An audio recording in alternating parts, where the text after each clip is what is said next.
الحمد للہ رب العالمین والصلاة والسلام علی سید الانبیاء والمرسلین وعلی آلہ واصحابہ اجمعین الی یوم الدین۔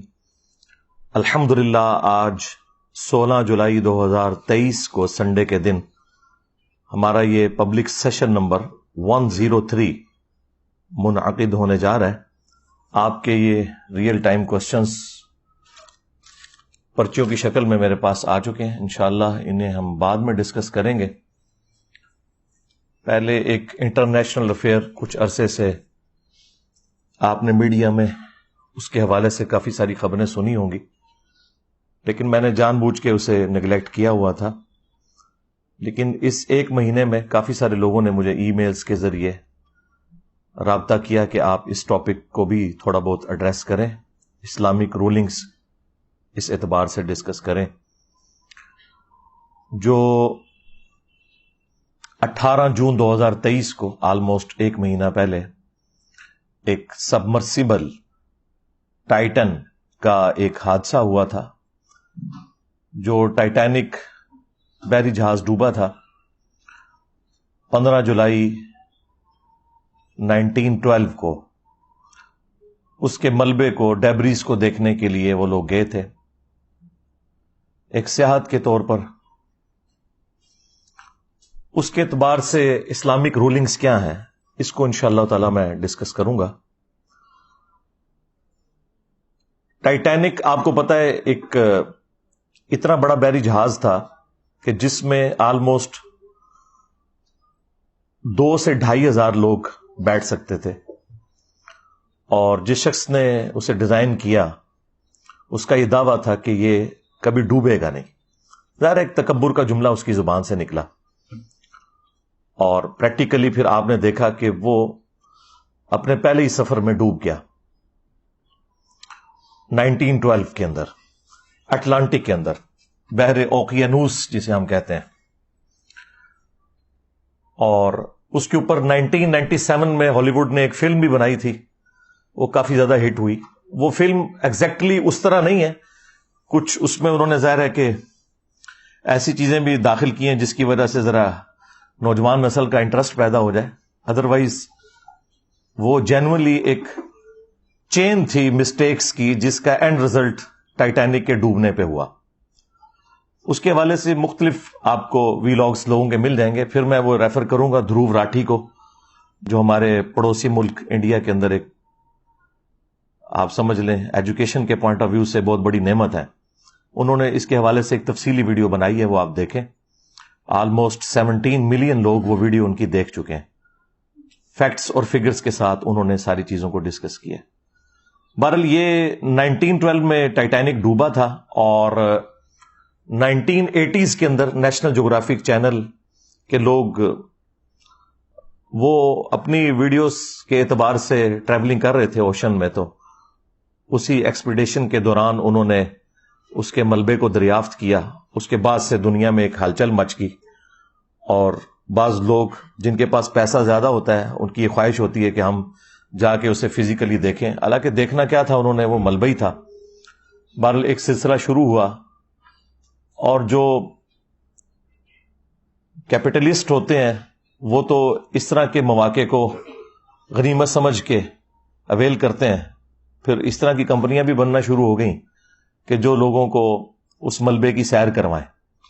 اسی میں ایک کمپنی اوشن گیٹس کے نام سے، انہوں نے ایک ٹائٹین، یعنی وہ ٹائٹینک کی نسبت سے ہی، جس طرح آپ کی وہ قادری چشتیہ نسبتیں ہوتی ہیں نا، تو یہ قادری نسبت عبد القادر جیلانی کی وجہ سے قادری ہے نا، تو یار عبد القادر جیلانی کی وجہ سے اگر قادری ہو سکتا ہے تو ٹائٹینک کی وجہ سے ٹائٹین کیوں نہیں ہو سکتی؟ ٹھیک ہے، تو وہ ایک سبمرسیبل انہوں نے ڈیزائن کیا۔ اس میں میجورٹی پورشن انہوں نے کاربن فائبر کا بنایا ہوا تھا۔ یہ 3 ہی دھاتیں ہیں جو اس اعتبار سے زیادہ سٹریس کو برداشت کر سکتی ہیں، پریشر کو لے سکتی ہیں، سٹیل اور دوسری ٹائٹینیم۔ ٹائٹینیم تو بہت مہنگی دھات ہے، ہمارے یہ میزائل ٹیکنالوجی میں بھی وہ یوز ہوتی ہے، اور تیسری یہ کاربن فائبر۔ لیکن ابھی تک جتنے بھی یہ سبمرسیبلز بنائے گئے تھے یا سب میرینز، یہ دو الگ چیزیں ہیں. سب میرینز آبدوزیں وہ ہوتی ہیں جن کے اندر پورا سسٹم انجن اور سب کچھ لگا ہوتا ہے, ان کا پورے کا پورا کنٹرول اس کے اندر ہوتا ہے اور وہ خود سے اندر جا سکتی ہیں اور باہر نکل سکتی ہیں. ظاہر ہے وہ پانی کے پوائنٹ آف ویو سے اس میں جب داخل کرتے ہیں اس کا وزن بڑھ جاتا ہے, وہ نیچے چلی جاتی. یہ جو انہوں نے ٹائٹین بنائی ہوئی تھی یہ سبمرسیبل تھی, یہ سب میرین نہیں تھی, یعنی اس کے اندر خود کوئی انجن وغیرہ نہیں تھا. یہ اوپر جو بحری جہاز انہوں نے کھڑا کیا ہوا تھا اسی کے رحم و کرم کے اوپر تھی یہ. تو وہ انہوں نے کاربن فائبر سے بنائی تھی اور اس کے اتنے ٹیسٹ ابھی تک کامیاب نہیں ہوئے کہ اسے ایک ایوالو ڈیزائن کے طور پر مانا جائے. اسی لیے اس شخص کے اوپر پہلے کافی مقدمات بھی ہوئے تھے اس حوالے سے کہ یہ لوگوں کی لائف کو رسک پہ لگا رہا ہے. اور وہ بڑے فخری انداز میں, جس طرح ہمارے یہاں پہ ایک پرورٹڈ قسم کی مذہبی نیچر کے لوگ کہتے ہیں نا جی اللہ مالک ہے, اسے جب کہا جاتا تھا کہ بھائی یہ تم لوگوں کی لائف کو رسک پہ ڈال رہے ہو, تو وہ اس کا جواب اپنے انداز میں کہتا تھا کہ جی یہ بات ہے تو پھر کسی کو ڈرائیونگ کے لیے روڈ پہ نہیں آنا چاہیے, کسی کو ایروپلین کی سواری نہیں کرنی چاہیے, ہو سکتا ہے کریش ہو جائے. تو وہ آگے سے یہ جواب دیتا تھا, حالانکہ یہ بالکل الگ چیزیں ہیں. آپ ونس اپنے سارے کے سارے معاملات کو سیدھا کر لیں, اس کے بعد آپ اللہ پہ توکل کریں, لیکن یہ نہیں ہو سکتا کہ آپ صرف بسم اللہ پڑھ کے اور ساکٹ میں 2 انگلیاں دے دیں, انشاءاللہ ضرور مریں گے. ٹھیک ہے, ہاں. جتنی دعائیں آپ دیکھیں احادیث کے اندر آئی ہیں نا, وہ 7 الفاظ ہیں ناگہانی آفت. جو آپ اپنے اوپر خود اپلائی کرتے ہیں نا, قدرت کا قانون, وہ اپلائی ہو جائے گا. اگر کوئی شخص سخت سردیوں میں ننگے پاؤں زمین پہ چلے گا تو انشاءاللہ ضرور بیمار ہوگا, یہ ذہن میں رکھیے گا. جب آپ اپنے اوپر خود تقدیر کو غالب کرتے ہیں تو وہ پھر اپلائی ہو جاتی ہے. کوئی دعا پڑھ کے کوبرا سانپ کے منہ میں ہاتھ دے گا تو انشاءاللہ تعالی نہیں بچے گا. یہ کہیں نہیں آیا کہ آپ نے جان بوجھ کے اپنے اوپر کوئی چیز اپلائی کرنی ہے. تو ناگہانی آفات کا ذکر ہوتا ہے اس طرح کی احادیث کے اندر, لہذا اس کا ٹرو سینس بھی آپ نے سمجھنا ہے. بہرحال وہ جو ہونا تھا وہ ہو گیا, جو اس کی خواہش تھی انورٹڈ کاماز کے اندر. یعنی اتنا بڑا ایک حادثہ ہوا, 5 لوگوں کی جان چلی گئی اس کے اندر, اور مرنے والے چونکہ امیر لوگ تھے اس لیے شور شرابہ بھی زیادہ ہوا. ٹائٹینک کا بھی شور شرابہ اس لیے زیادہ ہوا کہ اس میں سارے امیر لوگ تھے, اور اس میں بھی امیر لوگ کیا, پاکستانی آج کی آپ سمجھ لیں آلموسٹ 7.5 کروڑ روپے کا ایک ٹکٹ تھا.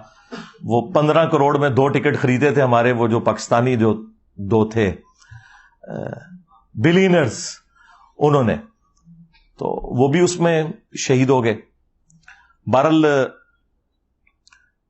پیرلل میں اسی وقت آپ دیکھیں کہ یونان کے پاس ایک کشتی کو بھی حادثہ پیش آیا جس کے اندر آلموسٹ 700 لوگ سوار تھے اور 500 سے زیادہ اس میں بھی شہید ہوئے. لیکن اس کی خبر اس طریقے سے دنیا میں نہیں آئی کیونکہ وہ مرنے والے غریب لوگ تھے, تارکین وطن تھے.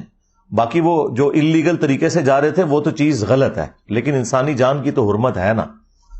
وہ تو سورۃ المائدہ میں اللہ تعالیٰ نے واضح فرمایا کہ جس نے ایک جان کو بھی ناحق قتل کیا سوائے 2 ایکسیپشنز کے, یا وہ شخص فساد فی الارض کرنے والا تھا یا وہ قتل کے بدلے قتل والا معاملہ, اور وہ بھی جوڈیشری کے تھرو. ان 2 استثناء کے سوا کسی نے اگر کسی ایک جان کو بھی قتل کیا تو گویا اس نے پوری انسانیت کا قتل کر دیا, اور جس نے ایک جان کو بچایا گویا اس نے پوری انسانیت کو بچا لیا.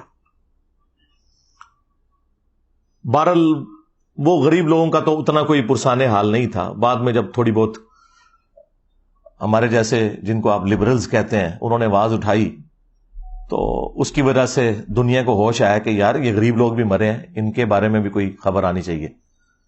تو وہ جو 5 لوگ اس حادثے میں جاں بحق ہوئے ان میں اس ٹائٹین کا خود مالک بھی تھا, وہ بھی اس میں بیٹھا ہوا تھا. شاید اسی کی وجہ سے لوگوں کو یہ کانفیڈنس آیا کہ یہ اس کے اندر بیٹھا جا سکتا ہے. لیکن اس کے بیٹھنے سے کیا فرق پڑنا تھا, وہ تو ڈوب گئی. کوئی چھوٹا موٹا سفر نہیں تھا, 12,000 فٹ سمندر کی تہہ کے اندر. تو یہ آلموسٹ آپ سمجھ رہے 4 کلومیٹر بنتا ہے. جہاں پہ جا کے آلموسٹ 400 ٹائمز پریشر زیادہ ہو جاتا ہے جو کہ ہم ساحل سمندر کے اوپر یا سمندر کی اوپر والی سرفیس کے اوپر فیل کرتے ہیں. تو اس کے اندر تو کچھ عمر نکل جائے گا بندے کا اگر وہ پھٹتی ہے. اور وہ پھٹی آپ کو پتا ہے کتنی دیر میں ہے جی؟ 1 ملی سیکنڈ کے اندر، جو آنکھ ریکارڈ بھی نہیں کر سکتی.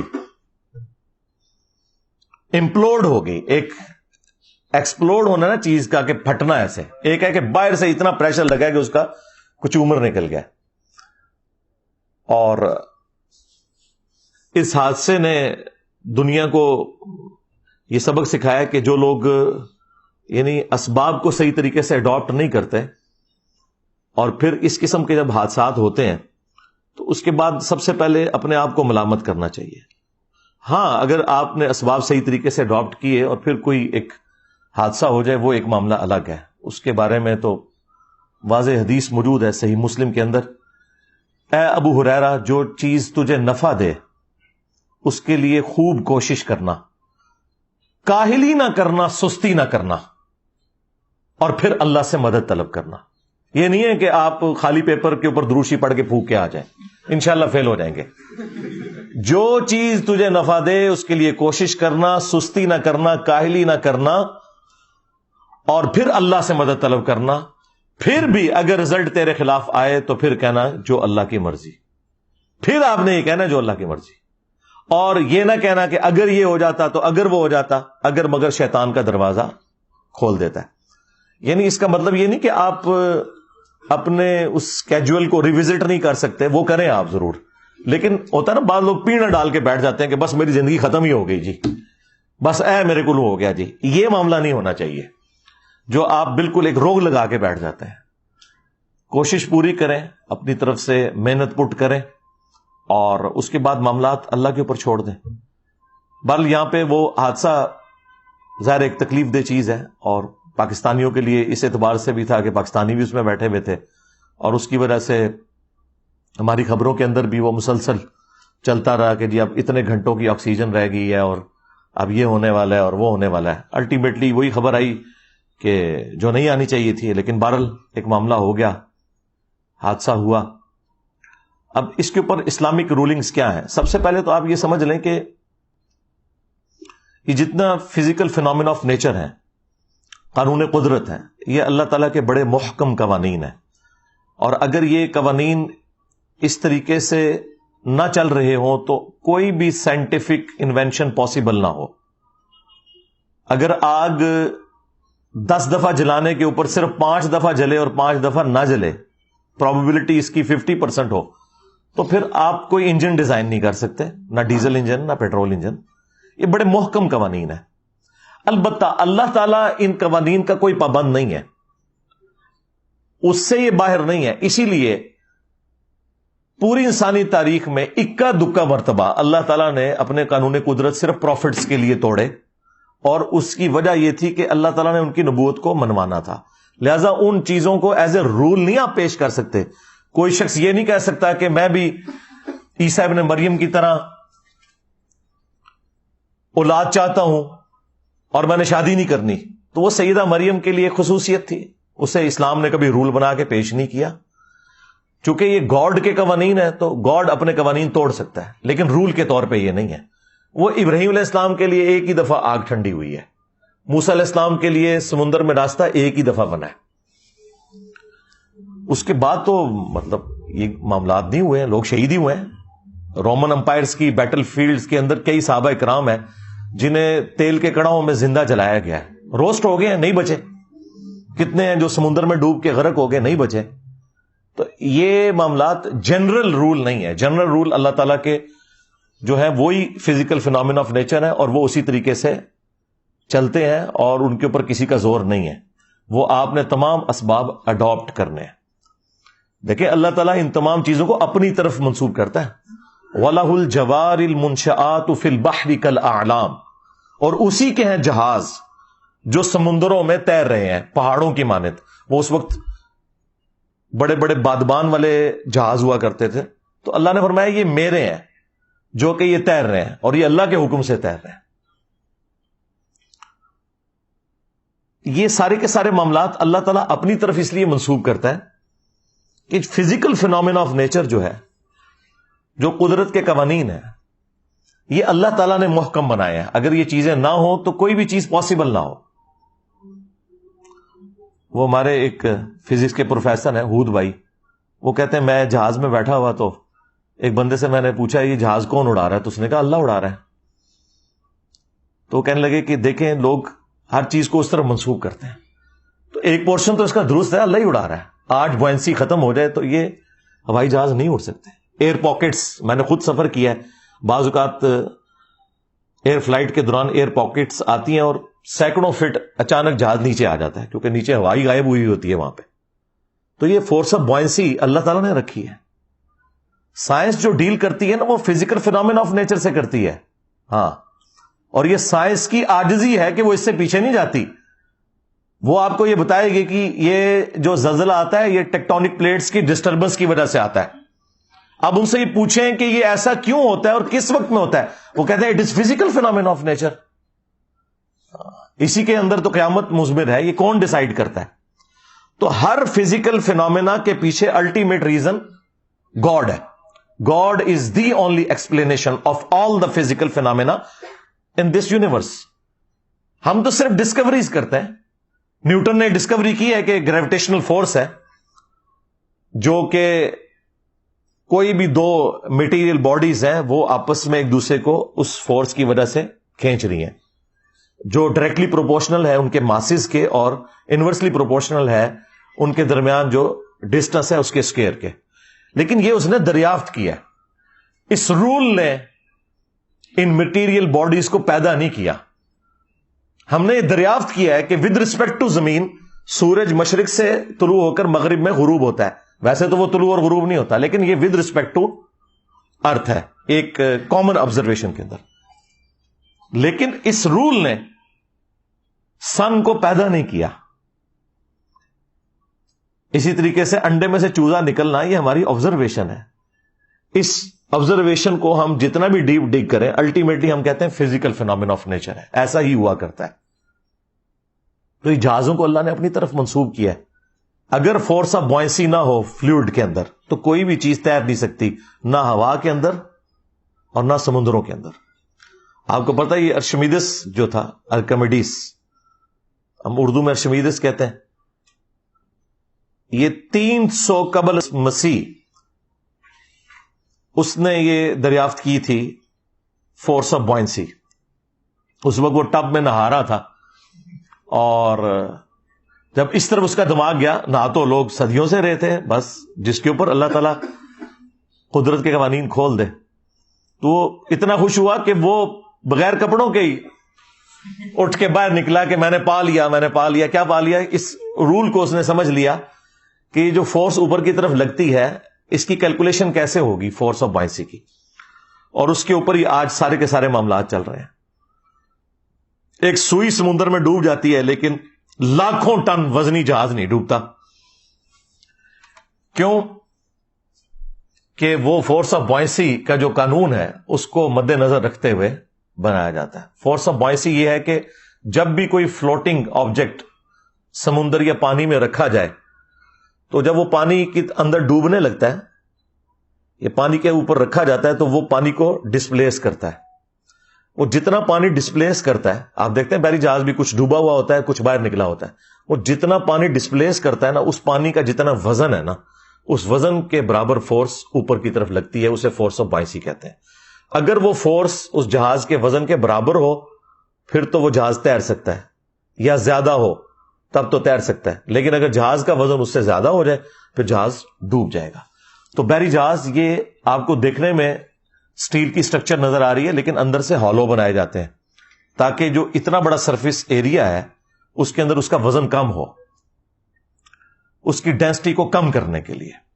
وہ سارے کا سارا نہیں لوہے کا بنا ہوا ہوتا، اندر ساری ہوا ہے، صرف ایک چادر ہی ہے یا اندر ایک سٹیل سٹرکچر ہے تھوڑے تھوڑے فاصلے کے اوپر ٹرسز کی فارم کے اندر. تو اسی لیے ہوائی جہاز ہوا میں اڑتے ہیں کہ وہ فورس آف بوئنسی کو اوور کم کر لیتے ہیں اور وہاں وہ آپ چیز اپلائی کرتے ہیں جیٹ انجن کے ذریعے. ظاہر ہے کہ وہ جہاز کو آپ جتنا بھی ہلکا بنائیں ہوا سے زیادہ ہلکا تو نہیں بنا سکتے، تو وہاں پہ پھر ہم انجن کو یوز کرتے ہیں تاکہ فورس آف بوئنسی جو ہے وہ پلس یہ سپورٹ کر سکے کہ وہ اڑ سکے۔ اور یہاں پر جو بحری جہاز ہے ان کے اندر اس کی ڈیزائننگ ایسے کی جاتی ہے۔ البتہ جو سب میرینز ہیں جو ڈوب جاتی ہیں پانی کے اندر، ان کو وزنی بنایا جاتا ہے، اور وہ وزنی بنانے کے لیے ان کے اندر انہوں نے کمپارٹمنٹس رکھے ہوتے ہیں، پانی اندر سک کرتے ہیں پمپس کے ذریعے، اور اس کا وزن جو ہے وہ بڑھ جاتا ہے، یعنی اس کا وزن جو ہے فورس آف بائنسی سے زیادہ ہو جاتا ہے، اس لیے وہ اندر چلی جاتی ہے، اور جب باہر نکلنا ہوتا ہے وہ پمپس کے ذریعے پانی کو باہر نکالتے ہیں، وہ باہر آ جاتی ہے۔ تو یہ ایک اس کا بیسک پرنسپل ہے۔ بہرحال یہاں پر جو یہ سبمرسیبل تھی یہ باہر نہیں نکل سکی، اندر ہی سب کا کچومر نکل گیا، اور اس کے بعد پھر مختلف قسم کی گفتگو لوگوں میں ہونا شروع ہو گئی کہ کسی نے کہا یہ حرام موت مر گئے ہیں، کیا ضرورت تھی اتنا پیسہ خرچ کرنے کی، اور کسی نے کہا جی شہید ہو گئے ہیں۔ بہرحال یہ دونوں ایکسٹریم روی ہیں۔ میرا خیال ہے کہ کوئی حرج نہیں ہے اگر کوئی شخص اس اعتبار سے اگر کوئی ریلائبل سواری ہے اور اس میں سفر کرنا چاہتا ہے، خواہ وہ ہوائی جہاز ہو یا سبمرسیبل ہو یا سب میرینز ہو یا بحری جہاز ہو، بشرطے کہ وہ تمام کے تمام رولز کو کنسیڈر کر کے بنائے گئے ہوں، تو اس میں کوئی حرج نہیں ہے، اس کا رائٹ ہے۔ اگر کسی کو اللہ نے پیسہ دیا ہے تو چاہے وہ ہوائی جہاز میں مہنگے والا ٹکٹ لے کے سفر کرے، خواہ وہ کسی سبمرسیبل میں اس اعتبار سے سفر کرے، تو یہ جواز کی حد تک تو درست ہے۔ لیکن یہ بات درست ہے کہ اس سے زیادہ حقدار وہ لوگ ہیں جن کے پاس 2 وقت کی روٹی نہیں کھانے کے لیے، ان کے اوپر پیسہ لگایا جائے بجائے اتنے مہنگے کاموں میں لگانے کے۔ اور میرا خیال ہے وہ انہوں نے کیا دیکھنا تھا، اس سے بہتر تو ہم بڑی سکرین کے اوپر دیکھ لیتے ہیں، ادھر تو سکرین بھی چھوٹی سی تھی، اس میں سے کیا نظر آنا تھا۔ اس سے بہتر فارم میں ہم گھر بیٹھ کے اپنے ایئر کنڈیشن کمرے کے اندر وہ سارے کے سارے مناظر دیکھ سکتے ہیں۔ بہرحال قرآن حکیم میں اللہ تعالیٰ نے مختلف مقامات کے اوپر زمین میں سیر کرنے کا، چلنے پھرنے کا حکم دیا ہے، لیکن وہ سب کچھ عبرت کے لیے ہے، اور اس اعتبار سے آپ کو ضرور سفر کرنا چاہیے۔ اسلام گاڈ اورینٹڈ ہے۔ اسلام میں ہے کہ آپ کوئی بھی ایکٹیویٹی پرفارم کر رہے ہیں، اگر خدا کو بیچ میں انوالو کر لیتے ہیں تو وہ آپ کا دین ہے۔ اس اعتبار سے سورۃ الحج میں 2 آیات ہیں، آیت نمبر 45 اور 46۔ اعوذ باللہ من الشیطان الرجیم، بسم اللہ الرحمن الرحیم۔ فَكَأَيٍّ مِّن قَرْيَةٍ أَهْلَكْنَاهَا، اور کتنی ہی بستیاں ایسی ہیں جن کو ہم نے ہلاک کر دیا، وَهِيَ ظَالِمَةٌ فَهِيَ خَاوِيَةٌ عَلَى عُرُوشِهَا، جو کہ ظالم تھیں، نافرمان تھیں، اور آج وہ الٹی پڑی ہوئی ہیں، کھنڈرات کی شکل میں دیکھی جا سکتی ہیں۔ وَبِئْرٍ مُعَطَّلَةٍ، اور کتنے ہی کنویں ہیں جو کہ خشک ہو چکے ہوئے ہیں۔ وَقَصْرٍ مَشِيدٍ، اور کتنے ہی قلعے ہیں جو کہ ویران ہو چکے ہیں۔ آپ نے یہ دونوں چیزیں اگر پریکٹیکلی دیکھنی ہے تو یہ قلعہ روتاس جہلم میں موجود ہے، اس کے اندر آپ کو بڑے بڑے کنویں بھی نظر آئیں گے۔ ایک بہت بڑا کنواں ہے جہاں سیڑھیوں سے ہاتھی اتر کے پانی پیا کرتے تھے، اور باقی اس کے کھنڈرات بھی آپ کو قلعے کے نظر آ رہے ہیں۔ تو اللہ تعالیٰ فرما رہا ہے کہ یہ تمام چیزیں جو ہے یہ اللہ تعالیٰ کی اس اعتبار سے نشانیاں ہیں۔ افلم یسیروا فی الارض، تو کیا انہوں نے زمین میں سیر کر کے گھوم پھر کے نہیں دیکھا، فتکون لہم قلوب یعقلون بہا، تو کیوں نہ ایسا ہوا کہ ان کے دل ہوتے جس سے یہ سوچتے۔ اب انسٹرومنٹ آف انٹلیکٹ ہارٹ ہے یا برین، اس کے اوپر بھی میری ویڈیو ریکارڈ ہے، دونوں ہے، اور جو اس وقت لیٹسٹ اس اعتبار سے ڈسکوریز ہوئی ہیں میں نے ساری ڈسکس کی ہیں، گوروں کی ویڈیوز لگائی ہوئی ہیں اس میں، تو دونوں ہے۔ وَآذَانٌ يَسْمَعُونَ بِهَا، یا ان کے کان ہوتے جس سے یہ سنتے، فَإِنَّهَا لَا تَعْمَى الْأَبْصَارُ، تو بے شک آنکھیں اندھی نہیں ہوتی، وَلَكِنْ تَعْمَى الْقُلُوبُ الَّتِي فِي الصُّدُورِ، بلکہ دل اندھے ہو جاتے ہیں جو سینوں میں ہے، اور دل سے مراد عقل، وہ سینے میں بھی ہو سکتی ہے، وہ دماغ میں بھی ہو سکتی ہے، دونوں چیزیں درست ہیں۔ تو اللہ تعالیٰ فرما رہا ہے کہ یہ عبرت حاصل کرو کہ موت کی تلوار تمہارے اوپر لٹک رہی ہے۔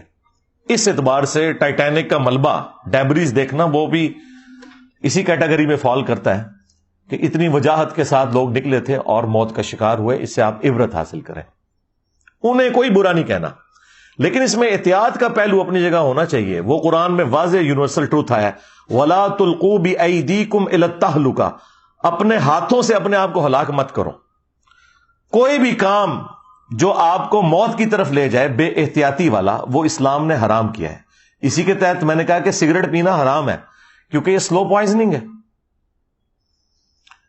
جو شخص بلڈ پریشر کا مریض ہو چکا ہے اور وہ جان بوجھ کے زیادہ نمک استعمال کرتا ہے تو وہ سلو پوائزننگ کر رہا ہے, اس کے لیے حرام ہے یہ, کیونکہ صحت کی بھی تو آپ نے حفاظت کرنی ہے. وَلَا تُلْقُوا بِأَيْدِيكُمْ إِلَى التَّهْلُكَةِ, اپنے ہاتھوں سے اپنے آپ کو ہلاکت میں مت ڈالو. ہر وہ کام جو بے احتیاطی کے اوپر مبنی ہے, ایک شوگر کے مریض کے لیے زیادہ چینی کا استعمال, ایک بلڈ پریشر کے مریض کے لیے زیادہ نمک کا استعمال, یہ تمام کی تمام چیزیں ہیں جو آپ کو موت کی طرف لے کے جاتی ہیں. اور زندگی ایک نعمت ہے, اس سے بڑی کوئی نعمت نہیں ہے, اس کی قدر کرنی ہے. تو یہ اس حوالے سے اسلام کا واضح رول ہے کہ آپ نے احتیاط کا دامن نہیں چھوڑنا. صحیح بخاری اور صحیح مسلم دونوں کے اندر حدیث موجود ہے کہ اللہ کے محبوب صلی اللہ علیہ وآلہ وسلم نے فرمایا کہ برتن رات کو ڈھانپ دیا کرو, کیونکہ برتنوں کے اندر کوئی چیز بھی داخل ہو سکتی ہے, کوئی زہریلی چیز, کتنی ڈیتھس ہوتی ہیں. اور چراغ بجھا دیا کرو رات کو سونے سے پہلے. آگ انسان کی دشمن ہے, بعض اوقات چوہا اس بتی کو لے جاتا ہے اور سارے گھر والے جل جاتے ہیں. یہ نبی الاسلام نے فرمایا, کیونکہ بخاری مسلم میں آتا ہے کہ رسول اللہ صلی اللہ علیہ وآلہ وسلم کے مبارک زمانے کے اندر ایک گھر تھا جس میں رات کو دیا جل رہا تھا اور وہ دیا بجھانا بھول گئے. اس کی وجہ سے وہ چوہا جو ہے جب وہ اس دیے کی بتی کو لے کے بھاگا تو جہاں جہاں سے وہ گزرا وہ آگ لگ گئی اور وہ جل کے راکھ ہو گئے. تو نبی علیہ السلام فرمایا رات کو آگ بجھایا کرو. آج کے اعتبار سے آپ نے رات کو جو اکثر سنتے ہیں, خصوصاً ہمارے پنڈی اسلام آباد میں تو یہ ہر سال واقعہ ہوتا رہتا ہے کہ رات کو ہیٹر بند کرنا بھول گئے. آٹومیٹک ہیٹرز جو ہیں وہ تو تھوڑے مہنگے آتے ہیں, وہ ہر بندہ افورڈ نہیں کر سکتا. تو جب لوڈ شیڈنگ ہوتی ہے تو وہ بند ہوتا ہے, اور جب پھر گیس آتی ہے تو کتنے لوگ اس میں مارے جاتے ہیں. ابھی تو یہ بڑی نیکی کرتے ہیں ہمارے سوئی ناردرن اور ساؤدرن کے لوگ کہ اس کے اندر سلفر مکس کی ہوئی ہوتی ہے. ادروائز آپ کو پتا ہے یہ جو زمین سے گیس نکلتی ہے اس کی اسمیل نہیں ہوتی, اس کے اندر خود اسمیل ڈالی جاتی ہے تاکہ کہیں پہ لیکیج ہو تو آپ کو پتا چل جائے. بہرحال نبی اسلام کے زمانے میں وہ چوہا بتی اس لیے لے گیا تھا کہ اس وقت جو دیے تھے وہ کھانے والے تیل میں بنائے جاتے تھے. اس زمانے میں مٹی کا تیل دریافت نہیں ہوا تھا. مٹی کا تیل اگر چوہا پی لے تو مر جائے گا. ہاں, کئی لوگوں کو جن کو جوئیں پڑی ہوتی ہیں تھوڑا سا وہ مٹی کا تیل لگائیں, یا کسی کے وہ دانت میں ایشوز ہوتے ہیں تو وہ لگاتے ہیں, تو وہ تو ایک زبردست اس اعتبار سے کیورنگ چیز بھی ہے. تو وہ اس زمانے میں مٹی کا تیل نہیں, وہ کھانے کا تیل ہوتا تھا. امیر لوگ زیتون کا تیل استعمال کرتے تھے, عام غریب لوگ جو ہیں دوسرا گھر میں کوئی گھی جو نکالا جاتا ہے اس کو یوز کرتے تھے. تو وہ ظاہر ہے کہ وہ ایک مرغوب غذا ہے چوہے کی, تو وہ اس کو کھانے کے چکر میں آتا تھا, وہ تو پھر جل رہا ہے اور پھر جہاں جہاں سے گزرے گا آگ لگے گی. یہ جو مٹی کا تیل ہے یا ڈیزل ہے یا پیٹرول ہے, یہ تو میرے بھائی اس کو تو 200 سال بھی نہیں ہوئے. یہ اگست 1859 کے اندر پہلا تیل کا کنواں نکلا تھا پنسلوینیا امریکن ریاست کے اندر. اس سے پہلے کسی بزرگان دین کو نہیں پتا چلا کہ زمین کی گہرائیوں کے اندر تیل موجود ہے. سر ایڈون نے دریافت کیا تھا, اتنی بڑی داڑھی تھی, ہے کرسچن تھے وہ, کرنل ایڈون. تو آج اگر مسلمان ہوتے تو آپ سارے رحمت اللہ علیہ ان کو کہہ رہے ہوتے تو بزرگ تو پھر ان کو مانے نا, ان کو بھی حسادی طور پہ یہ سارا ہوا. وہ آج تک انہوں نے وہ کنواں تیل کا باقی رکھا ہوا, لوگ اس کی زیارت کے لیے آتے ہیں کہ پہلی دفعہ انسانیت کو پتا چلا کہ زمین کے نیچے اتنا بڑا خزانہ موجود ہے تیل کی شکل کے اندر. تو میرا معصومانہ سوال ہے, جو یہ بزرگ دعویٰ کرتے تھے کہ جی وہ نیچے دیکھا تو 7 زمینیں کراس ہو گئیں اور اوپر دیکھا تو عرش تک پہنچ گیا, ان کو تیل نہیں نظر آیا؟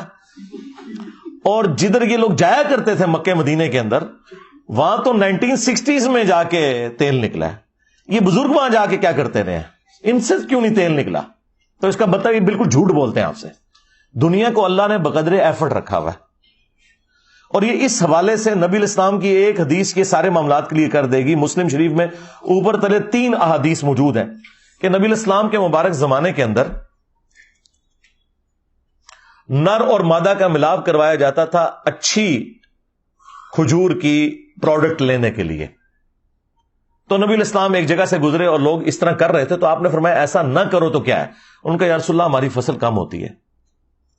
نبی الاسلام یہ کہہ کے وہاں سے چلے گئے. انہوں نے خود سے اسے کنسیو کیا کہ نبی الاسلام نے اسے پسند نہیں فرمایا. انہوں نے اس سال وہ معاملہ نہیں کیا اور ان کی فصل کم ہوگی, اور شکایت لے کے نبی الاسلام کے پاس آ گئے, کیونکہ اس زمانے میں 295C نہیں تھی.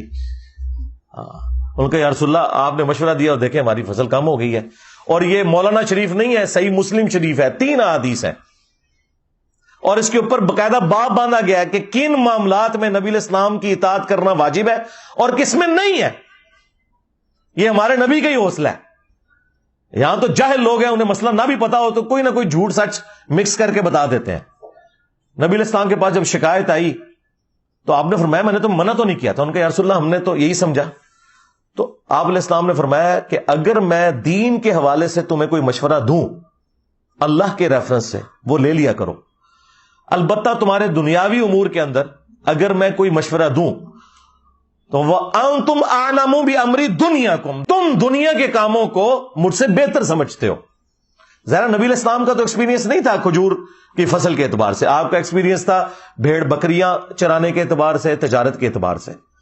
اور نبی الاسلام نے کوئی اس میں شرمندگی محسوس نہیں کی کہ تم دنیا کے کاموں کو مجھ سے بہتر سمجھتے ہو, اگر میں دینی معاملے میں کوئی مشورہ دوں وہ لے لو, دنیا میں کوئی مشورہ دوں تو تم بہتر سمجھتے ہو, اگر وہ مشورہ درست ہو تو لے لو, ادروائز وہ میری رائے ہے. ٹھیک ہے. آج لوگ اعتراض کرتے ہیں کہ جی نبی الاسلام نے ایٹم بم بنانے کا طریقہ کیوں نہیں آپ کو بتایا؟ اس لیے کہ نبی الاسلام ہمارے ہدایت کے امام تھے, انہیں اللہ تعالیٰ نے اس فیلڈ کے لیے نہیں بھیجا ہوا تھا. قرآن بھی کوئی سائنس کی کتاب نہیں ہے, سائنس کی کتاب ہے. فزیکل فینومینا آف نیچر جو ایک کامن آبزرویشن کے اندر ہے, باقی اتنی ڈیٹیلز تو بتانے کی ضرورت نہیں ہے, وہ انسانیت نے وقت کے ساتھ خود لرن کرنی ہے. جب اللہ نے آپ کو برین دے دیا تو کریٹر آف برین جو ہے اس نے اتنی بڑی دولت آپ کو دے دی ہے کہ اس کے بعد کوئی اور ذریعہ نہیں ہے جس کو آپ کہیں کہ یہ سب سے بڑا ذریعہ ہو سکتا ہے خدا تک پہنچنے کا. دماغ بہت بڑا ذریعہ. اللہ نے انسان کو وقت کے ساتھ یہ ایوولوشن کرائی ہے, ترقی کروائی ہے.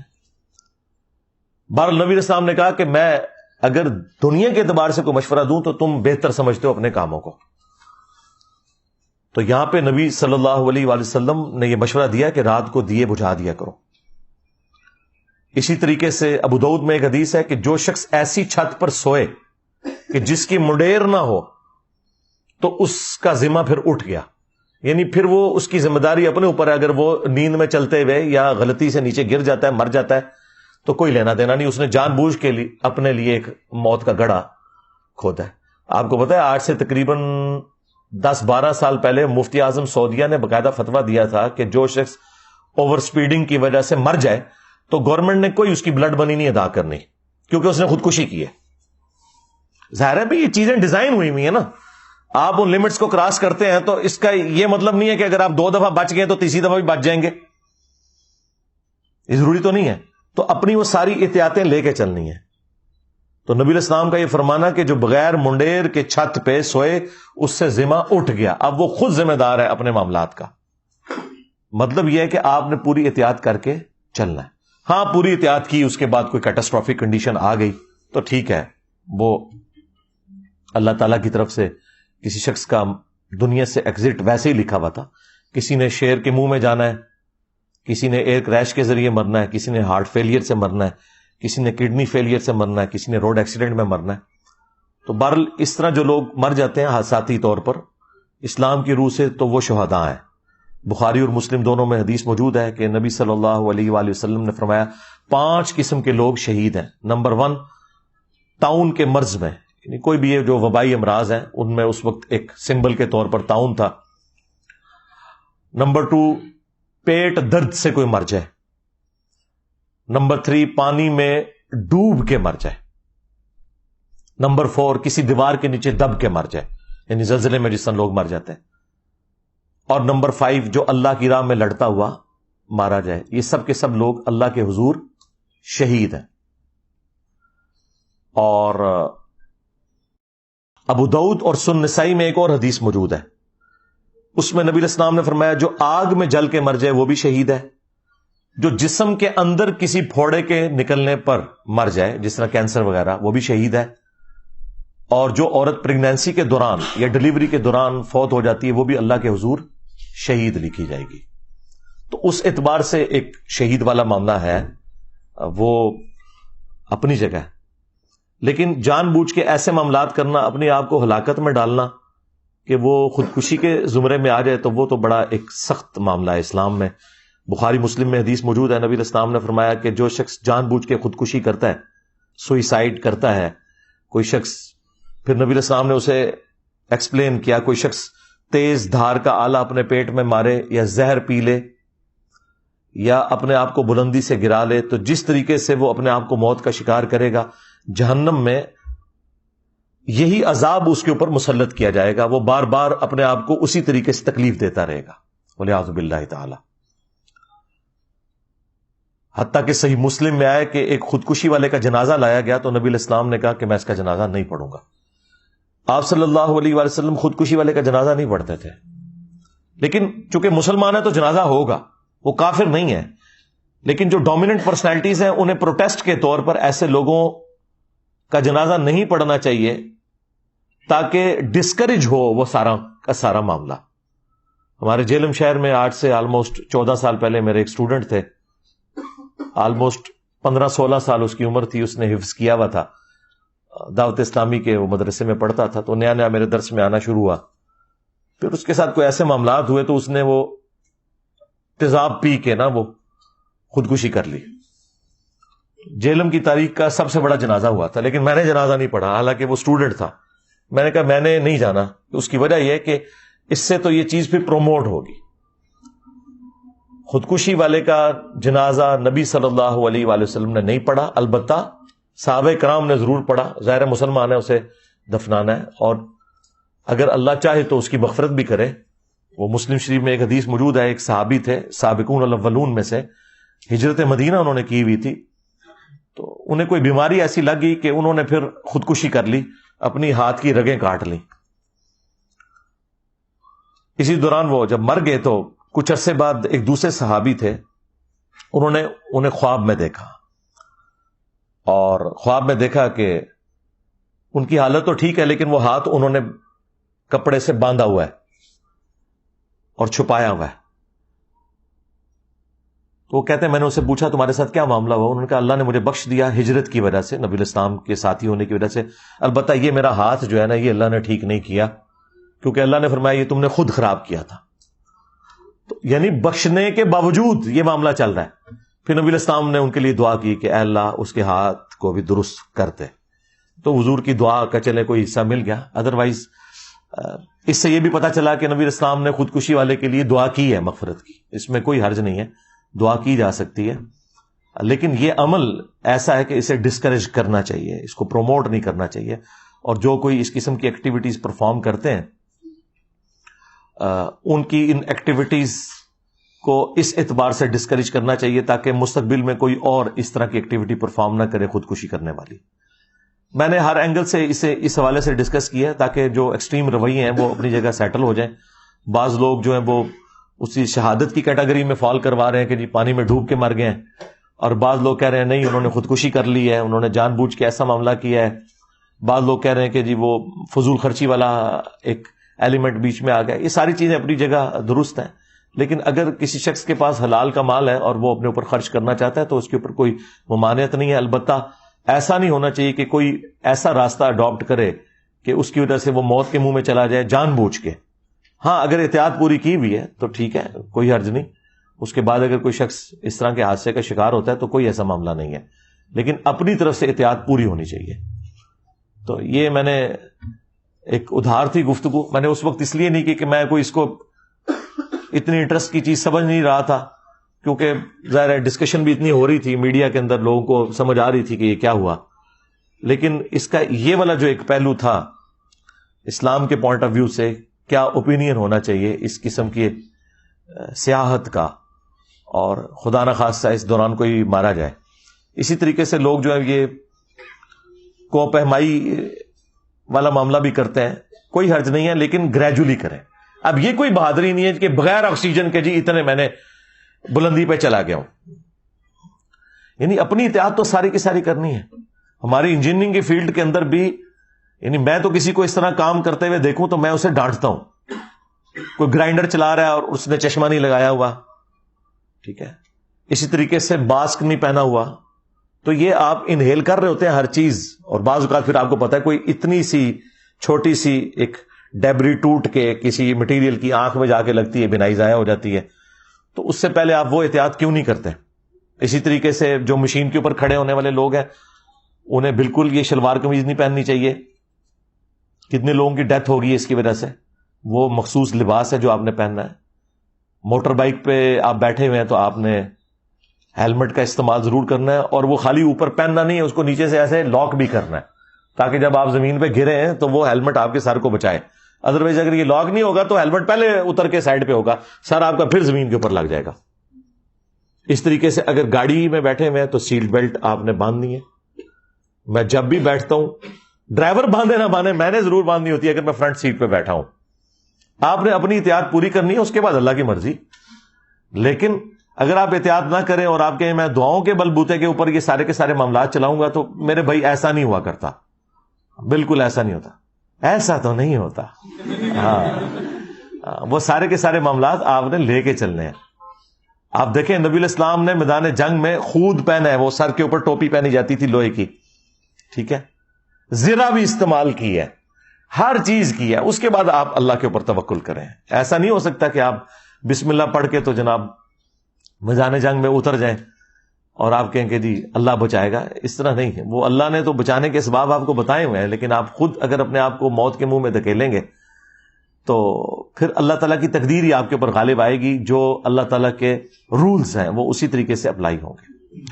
صلو علی محمد وآل محمد, اللہم صلی علی محمد وعلی آل محمد واصحاب محمد وازواج محمد وامت محمد اجمعین الی یوم الدین, آمین.